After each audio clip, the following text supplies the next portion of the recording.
राहुल गांधी और नरेंद्र मोदी, इन दोनों शख्सियतों का फर्क बिल्कुल साफ है। लेकिन आज के दौर में इस फर्क को समझाया है एक घोर कांग्रेसी ने। गांधी परिवार क्या सोच रखता है? क्या राहुल गांधी घमंडी हैं? अगर राहुल गांधी प्रधानमंत्री बन गए तो पीएमओ कैसे चलेगा? क्या राहुल गांधी में प्रधानमंत्री बनने की क्षमता नहीं है? इन सारे सवालों पर किताब लिखी है पूर्व राष्ट्रपति प्रणब मुखर्जी की बेटी शर्मिष्ठा मुखर्जी ने। शर्मिष्ठा मुखर्जी ने इस किताब में अपने पिता की जीवन की डायरियों से राहुल गांधी, नरेंद्र मोदी, इनकी शख्सियतों और उन पर प्रणब मुखर्जी क्या सोचते थे खुलकर बताया है। इस किताब में जो कुछ लिखा है वो शर्मिष्ठा मुखर्जी की सोच नहीं है, वो पूर्व राष्ट्रपति प्रणब मुखर्जी की सोच है। और उन्होंने इसमें खुलकर नरेंद्र मोदी की तारीफ की है। कहा है कि वो कट्टर देशभक्त हैं, कट्टर राष्ट्रवादी हैं। राजतंत्र कैसे चलता है ये नरेंद्र मोदी को साफ साफ पता है, जबकि राहुल गांधी की क्षमताओं के ऊपर, उनकी कैपेबिलिटीज के ऊपर इस किताब में खूब सवाल उठाए गए हैं। यह भी कहा गया है कि राजनीतिक तौर पर राहुल गांधी अभी अपरिपक्व हैं और ये सवाल उठाए हैं देश के पूर्व राष्ट्रपति, देश के कद्दावर नेता रहे, कांग्रेस की सरकारों में बड़े बड़े पदों पर रहे प्रणब मुखर्जी ने। इस किताब को पढ़कर तो यही लगता है कि शुक्र है देश के प्रधानमंत्री नरेंद्र मोदी हैं, और अगर राहुल गांधी देश के प्रधानमंत्री बन गए तो क्या होगा, आइए देखते हैं।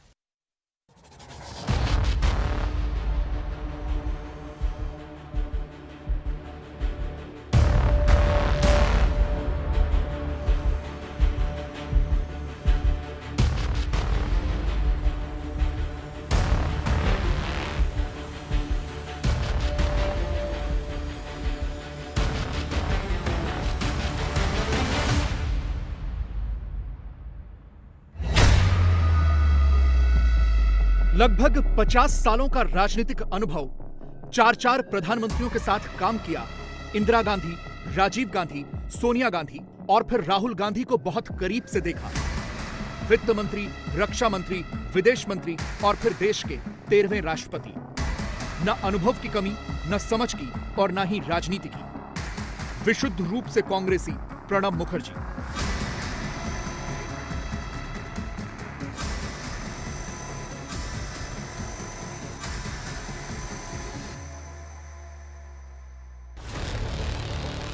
लेकिन इसके बावजूद प्रणब मुखर्जी को राहुल गांधी राजनीतिक तौर पर इमेच्योर क्यों लगते थे?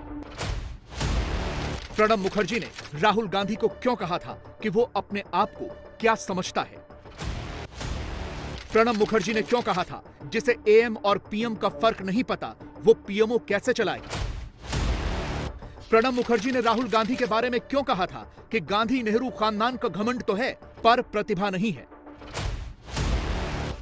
प्रणब मुखर्जी प्रधानमंत्री मोदी की राजनीतिक समझ के मुरीद क्यों हो गए थे? प्रणब दा ने नरेंद्र मोदी को इंदिरा गांधी के बाद सबसे ज्यादा लोगों का चहेता पीएम क्यों कहा था? नरेंद्र मोदी और प्रणब मुखर्जी की राजनीतिक केमिस्ट्री के बारे में क्या नई बातें पता चली हैं? प्रणब मुखर्जी नरेंद्र मोदी को प्रचंड राष्ट्र और देशभक्त क्यों मानते थे?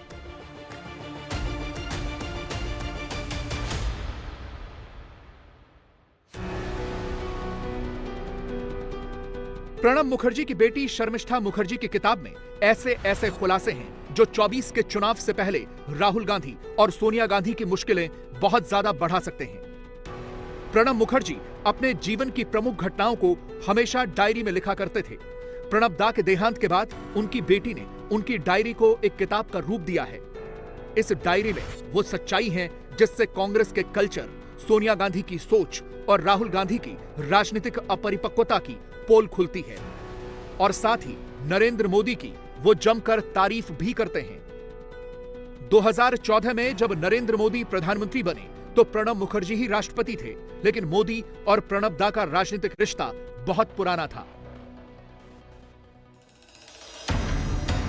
प्रणब मुखर्जी मोदी की बहुत तारीफ करते थे। प्रणब ने अपनी डायरी में लिखा है, मोदी के पास विचारों की स्पष्टता है।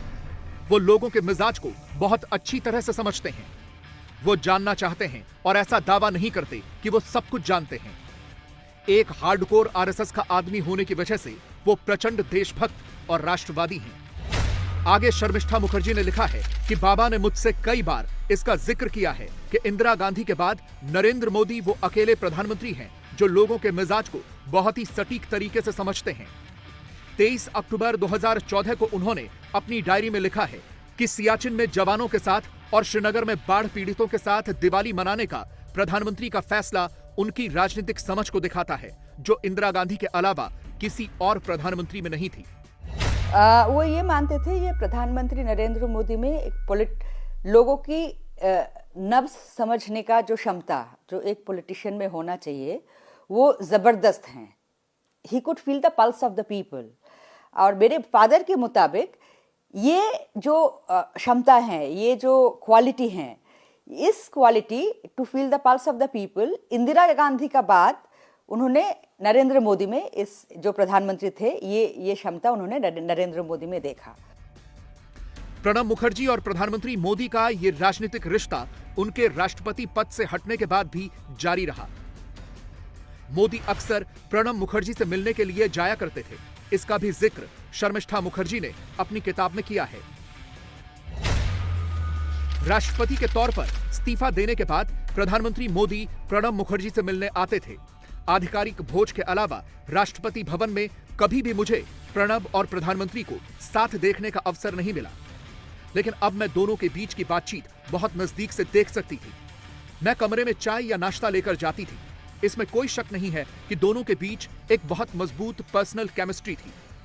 दोनों जब बात करते थे तो अक्सर हंसने की आवाज आती थी। बॉडी लैंग्वेज भी बहुत रिलैक्स दिखती थी। प्रधानमंत्री के हर मुलाकात के बाद मैं अपने पिता से अक्सर पूछा करती थी कि दोनों में क्या बात होती है। हर वक्त वो एक ही जवाब देते थे कि राजनीति की बातें होती हैं। मोदी के बारे में अक्सर विरोधी ये कहते हैं कि कोई उनसे सवाल नहीं पूछ सकता। मोदी तो किसी को सवाल ही नहीं पूछने देते हैं।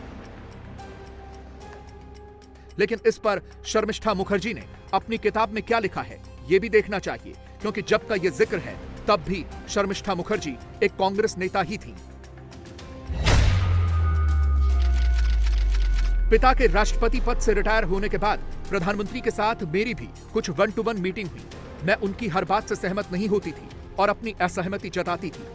मैं उनसे मुश्किल सवाल भी पूछती थी, लेकिन मैंने ये पाया कि वो कभी भी मेरे सवालों पर बचने की कोशिश नहीं करते। वो कभी भी मुझसे सवाल पूछे जाने पर नाराज नहीं होते।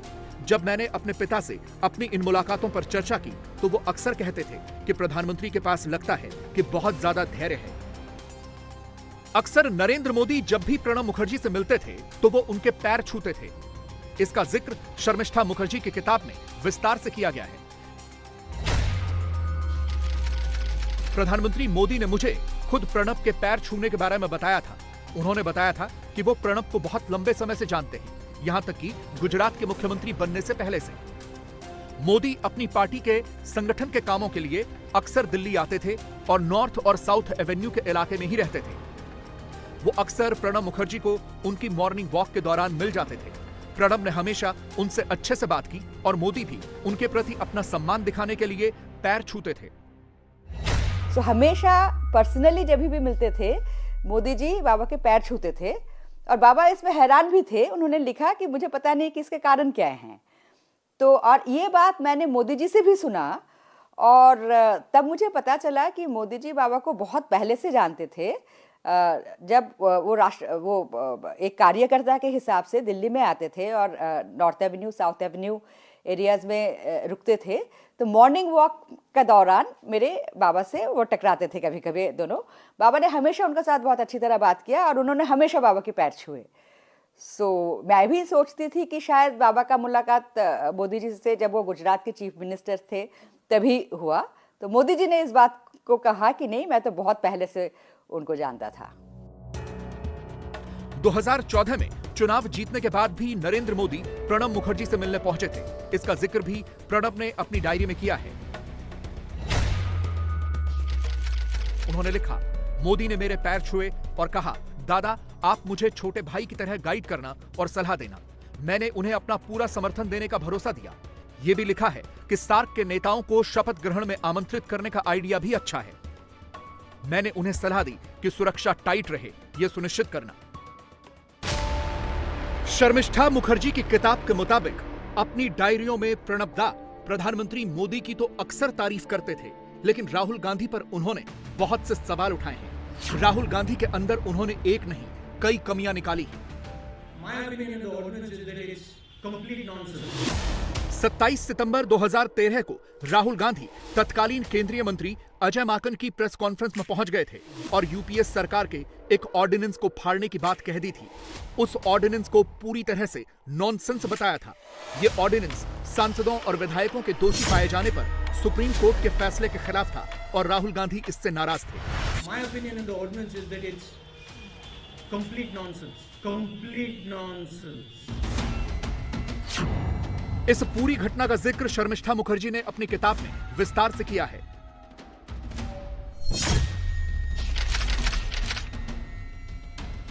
शर्मिष्ठा लिखती हैं, मैंने ही सबसे पहले अपने पिता को यह खबर बताई। बहुत समय के बाद मैंने अपने पिता को इतने गुस्से में देखा था, उनका चेहरा लाल हो गया था और वो चिल्लाए। वो अपने आप को क्या समझता है? वो इस कैबिनेट का हिस्सा नहीं है। प्रधानमंत्री विदेश गए हुए हैं। क्या उसे एहसास भी है कि उसके इस एक्शन का प्रधानमंत्री पर और उनकी सरकार पर क्या प्रभाव पड़ेगा? उसी रात प्रणब दा ने अपनी डायरी लिखी।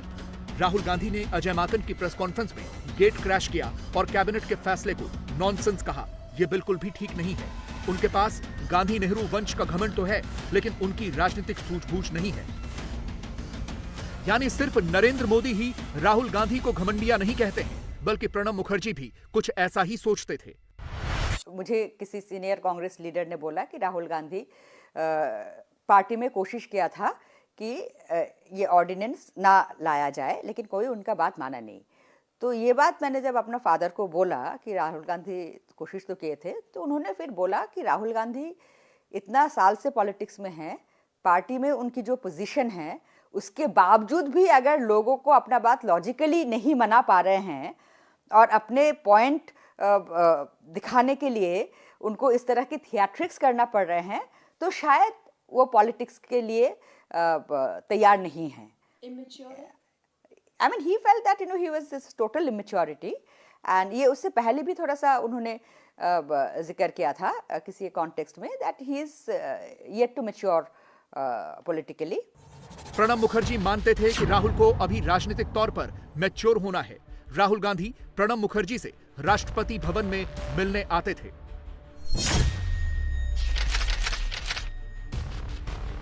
शर्मिष्ठा ने अपनी किताब में लिखा है कि प्रणब मुखर्जी ने राहुल को कैबिनेट ज्वाइन करने की सलाह भी दी थी ताकि सरकार चलाने का फर्स्ट हैंड अनुभव मिले। राहुल ने उनकी ये सलाह नहीं मानी। 25 मार्च 2013 की ऐसी ही राहुल के एक मुलाकात का जिक्र प्रणब मुखर्जी ने अपनी डायरी में किया है। उनकी बहुत से विषयों में रुचि होती है, लेकिन वो एक विषय से दूसरे विषय पर बहुत जल्दी जल्दी चले जाते हैं। मुझे नहीं पता कि वो कितना सुनते हैं और कितना समझते हैं। लोकसभा चुनाव में जब कांग्रेस की हार हुई तो राहुल गांधी प्रणब मुखर्जी से मिलने गए थे। उसका जिक्र भी इस किताब में किया गया है। ये बातें इसलिए जरूरी हैं ताकि ये पता चल सके कि कांग्रेस का एक इतना सीनियर लीडर राहुल गांधी के बारे में क्या सोचता था। हार के बाद राहुल गांधी प्रणब मुखर्जी से मिले।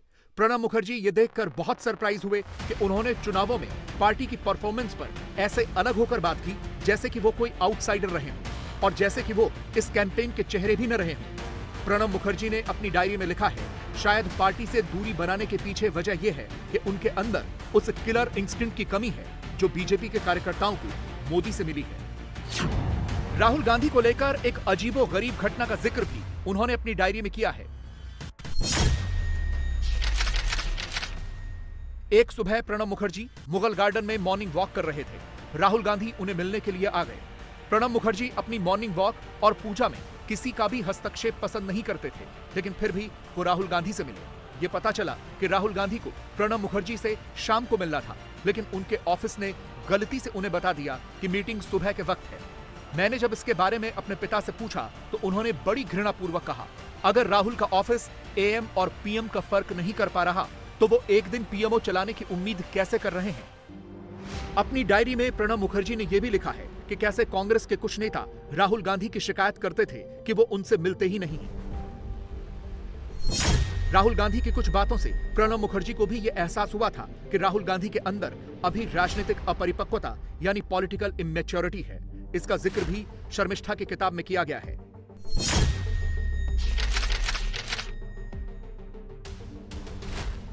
प्रणब इससे भी निराश रहते थे कि राहुल गांधी बीच बीच में अक्सर गायब हो जाते हैं, क्योंकि प्रणब को लगता था कि गंभीर राजनीति 24/7 और 365 दिन का काम है।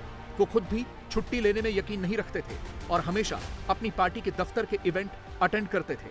उन्हें लगता था कि राहुल गांधी के ये अक्सर ब्रेक खास तौर पर पार्टी के महत्वपूर्ण वक्त पर उनकी छवि को नुकसान पहुंचा रहे हैं। 28 दिसंबर 2014 को राहुल गांधी कांग्रेस पार्टी के 130वें स्थापना दिवस पर गैर हाजिर थे।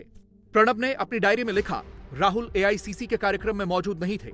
मुझे कारण तो नहीं पता है, लेकिन ऐसा कई बार हो चुका है क्योंकि उन्हें सब कुछ बहुत आसानी से मिल गया है, तो वो इसकी कदर नहीं करते। सोनिया जी अपने बेटे को उत्तराधिकारी बनाना चाहती हैं, लेकिन इस युवा व्यक्ति के पास ना तो करिश्मा है और ना ही राजनीतिक समझ, जिसकी वजह से समस्या आ रही है। क्या वो कांग्रेस को फिर से जिंदा कर सकते हैं? क्या वो लोगों को प्रेरित कर सकते हैं? मुझे नहीं पता। भले ही कांग्रेसियों को राहुल गांधी में बहुत सी होप नजर आती हो, उन्हें लगता है कि वो इंडिया गठबंधन को लीड भी कर लेंगे, मोदी को चुनौती भी दे देंगे, लेकिन प्रणब दा को ऐसा बिल्कुल नहीं लगता था। वो राहुल गांधी और उनकी क्षमताओं के बारे में अच्छी तरह से जानते थे। इस किताब में शर्मिष्ठा लिखती हैं,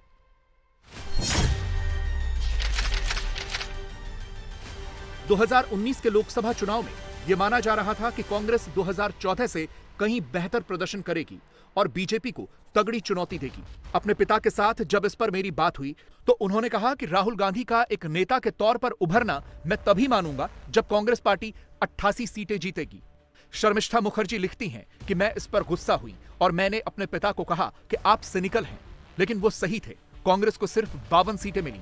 चुनावों के बाद राहुल गांधी ने जब पार्टी के अध्यक्ष पद से इस्तीफा दिया और कहा कि किसी नॉन गांधी को अध्यक्ष होना चाहिए, तो मैंने बाबा से उनके विचार जानने चाहे। उन्होंने मुझसे ही सवाल पूछ लिया, एक नॉन गांधी अध्यक्ष के पास कितनी स्वतंत्रता और अधिकार रहेंगे। मैंने सवाल किया कि वो ऐसा क्यों सोचते हैं, तो उन्होंने मुझे सख्ती से कहा, मुझे कांग्रेस की राजनीति मत सिखाओ। प्रणब मुखर्जी की डायरी पर लिखी गई इस किताब से कुछ बातें बहुत साफ हो गई हैं, और ये बातें इसलिए बड़ी हैं क्योंकि ये इस देश के दो सबसे बड़े राजनीतिक चेहरों और दो सबसे बड़ी पार्टियों के सबसे बड़े नेताओं से जुड़ी हैं। वो भी तब जब लिखने वाला खुद जीवन भर कांग्रेसी रहा हो। अपनी डायरी में प्रणब दा ने प्रधानमंत्री मोदी की जमकर तारीफ की है, जबकि राहुल गांधी की खूब आलोचना की है। मोदी के बारे में प्रणब दा को लगता था कि उनके पास विचारों की स्पष्टता है, जबकि राहुल उन्हें राजनीतिक तौर पर इमेच्योर लगते थे।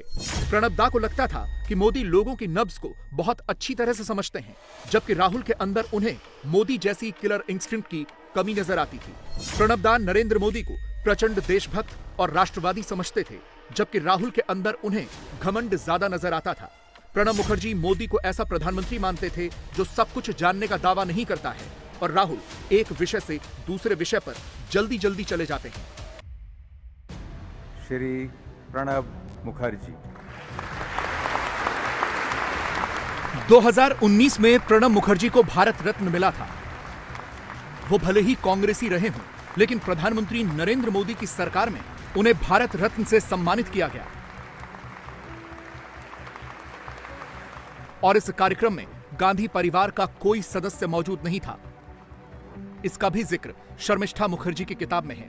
शर्मिष्ठा लिखती हैं, गांधी परिवार की गैरहाजिरी पर मैंने अपने पिता से पूछा तो उन्होंने जवाब दिया, इसमें क्या बड़ी बात है। उन्होंने पीवी नरसिम्हा राव के शव को एआईसीसी के अंदर नहीं घुसने दिया था। उसकी तुलना में तो यह कुछ भी नहीं है।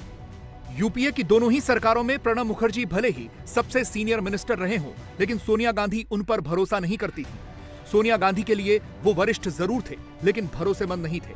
इसका जिक्र भी उनकी बेटी की किताब में किया गया है, इसीलिए उन्हें प्रधानमंत्री नहीं बनाया गया था। किताब में लिखा है, मनमोहन सिंह के नाम की घोषणा होने के बाद मैं बाबा से मिली।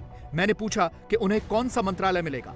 पूरे कॉन्फिडेंस के साथ उन्होंने कहा था कि या तो गृह होगा या विदेश मंत्रालय, लेकिन उन्हें ना तो गृह मिला और ना ही विदेश, और इसके बारे में पता भी उन्हें 22 मई 2004 को राष्ट्रपति भवन में शपथ ग्रहण समारोह में चला। रात को जब वो घर लौटे तो उन्होंने कहा कि वो मुझे अब डिफेंस मिनिस्ट्री दे रहे हैं। मैं तो डिफेंस मिनिस्ट्री के बारे में कुछ नहीं जानता, कैसे हैंडल करूंगा।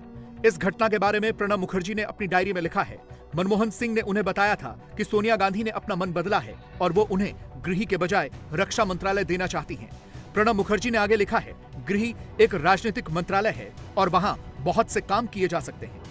तो उस मीटिंग के बाद सोनिया गांधी जी ने बाबा को रुकने के लिए बोला और फिर बाबा से बोला कि आप जो मिनिस्ट्री चाहते हो उसी मिनिस्ट्री हम आपको देंगे। तो बाबा ने बोला कि आइदर होम या एक्सटर्नल अफेयर्स। उन्होंने ये भी बताया कि वो होम प्रेफर करेंगे क्योंकि पहले वो पार्लियामेंट कमेटी का होम मेंबर चेयरपर्सन थे होम का, तो उनका आइडिया था थोड़ा बहुत वाजपेयी जी के टाइम पे। तो ये बात हो गई। लेकिन स्वेरिंग इन सेरेमनी में डॉक्टर मनमोहन सिंह जी ने उनको बताया कि उनको सोनिया जी हैज़ चेंज्ड हर माइंड और उनको अभी डिफेंस दिया जाएगा। तो फिर बाबा ने सोनिया जी से पूछा तो सोनिया जी ने उनसे कहा कि नहीं, आपके अलावा अभी डिफेंस मिनिस्ट्री में जो मेस हैं आपके अलावा और कोई संभाल नहीं सकता। तो फिर बाबा ने डायरी में लिखा, इसके बाद मैं फिर क्या बोल सकती। सोनिया गांधी और उनकी पर्सनैलिटी के बारे में भी प्रणब मुखर्जी ने अपनी डायरी में लिखा है, वो उन्हें एक मजबूत नेता मानते थे। प्रणब मुखर्जी को हमेशा ये डर रहता था कि सोनिया गांधी के पास अनुभव नहीं है, इसलिए वो हमेशा अपने सलाहकारों की मंडली से घिरी रहती हैं। प्रणब के मुताबिक सोनिया गांधी के पास सलाह देने वाले थे, लेकिन वो किसी की भी सलाह को आंख मूंद कर नहीं मानती थी। एक बार उन्होंने मुझे बताया था कि गांधीज यानी सोनिया और उनके बच्चे खुद को छोड़कर बाकी किसी को भी आंख मूंद कर भरोसा नहीं करते हैं। शायद जीवन में जो भी उनके साथ अनुभव हुए हैं तो ये समझा जा सकता है